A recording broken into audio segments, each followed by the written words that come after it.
Seorang pedagang es gabus yang berjualan di Kemayoran, Jakarta diintimidasi oleh oknum anggota TNI dan Polri karena dituduh es yang dijualnya terbuat dari spons bedak. Namun aparat yang mengintimidasi tersebut akhirnya meminta maaf karena es yang dijual korban aman dikonsumsi. Nah sekarang harap hati-hati bagi orang tua ya Pak ya. Karena ini udah rekayasa. Sudrajat, seorang pedagang es gabus yang berjualan di Kemayoran, Jakarta, diinterogasi anggota TNI dan Polri karena menjual makanan yang diduga mengandung spons. Di hadapan Sudrajat, oknum anggota Polri dan TNI tersebut juga meremas es gabus untuk menunjukkan jika kandungan es tersebut merupakan spons yang biasa digunakan untuk bedak.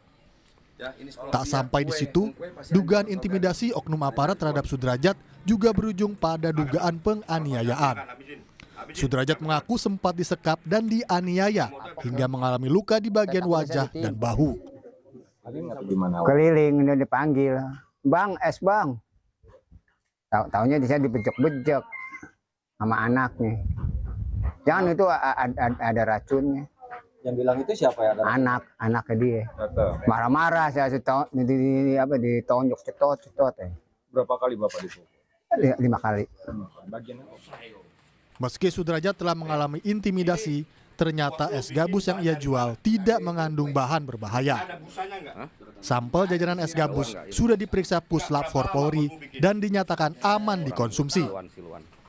Atas peristiwa ini, 2 pelaku yang mengintimidasi Sudrajat akhirnya meminta maaf. Keduanya mengaku menyesal karena telah salah menuduh Sudrajat menjual es gabus berbahan spons. Atas keguguran tersebut, kami mohon maaf yang sedalam-dalamnya, khususnya kepada Bapak Sudrajat, pedagang es kue yang terdampak langsung oleh kejadian tersebut. Karena terbukti tidak menjual makanan yang membahayakan bagi kesehatan, Sudrajat yang biasa menjajakan es gabus jadul ini diperbolehkan kembali untuk berdagang.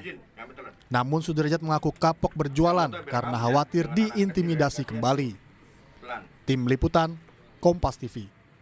Ya, harap hati-hati ya orang tua semuanya. Saudara berdalih tidak memiliki uang untuk membeli